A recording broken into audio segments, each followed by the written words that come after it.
سیدنا مولانا محمد بعدد کل داء و دواء بارک وسلم۔ حضور والی بغداد رضی اللہ تعالیٰ عنہ وہ پہلی شخصیت ہیں کہ جنہوں نے بغداد شریف کے اندر داخل ہو کر باقاعدہ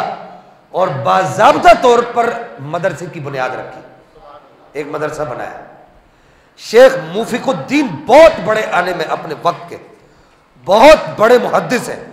وہ کہتے ہیں کہ حضور والی بغداد رضی اللہ تعالیٰ عنہ وارضہ عنہ شیخ موفق الدین ابن قدامہ، آپ جو ہے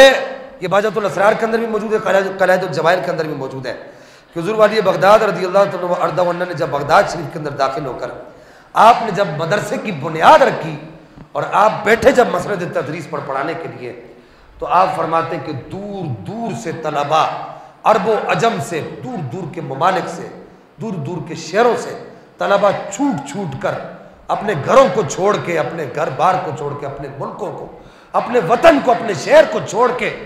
اپنے یوں سمجھے کہ غریب الوطنی کے اندر بھوک پیاس کاٹ کے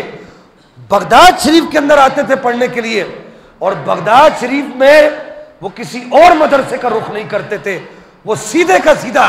سرکار بغداد رضی اللہ تعالیٰ وارضہ عنہ کے مدرسے کے اندر جایا کرتے تھے۔ اور جو طالب علم، اگلی بات سنیے گا،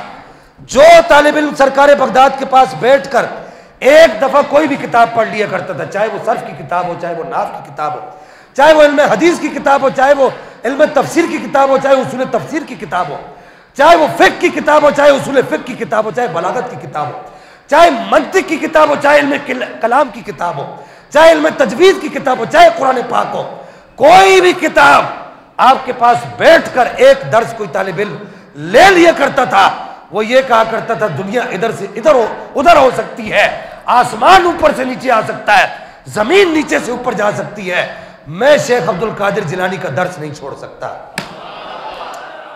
اللہ تعالیٰ نے آپ کے درس کے اندر وہ برکت عطا فرمائی تھی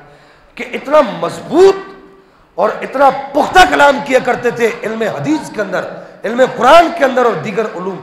علم فقہ کے اندر، کہ طالب علم کسی اور جگہ جانے کا سوچتا ہی نہیں تھا۔ آج طلبہ مارے مارے پھرتے ہیں، یہ میرے ساتھ یہ دور حدیث کا طالب علم بیٹھا ہوا، یہ دوسرے سال کا طالب علم بیٹھا ہوا ہے، یہ طلبہ مارے مارے پھرتے ہیں، آج کہتے ہیں کہ کوئی قابل استاد نہیں ملتا، کس کے پاس جائیں؟ اگر کسی اچھے استاد کے پاس پڑھ جاتے ہیں تو بعد میں وہ کہتے رہتے ہیں کہ استاد صاحب اب وہ اس طرح کا علم نہیں ملتا، اب اس طرح کی جو ہے مجالس نہیں ملتی۔ تو حضور سرکار بغداد کے پاس آنے والا جو آدمی ہوتا تھا وہ یہ کہتا تھا کہ اب میں کہیں نہیں جاؤں گا، اب میں ساری زندگی حضور سرکار بغداد والی بغداد کے پاس پڑھتا ہوں۔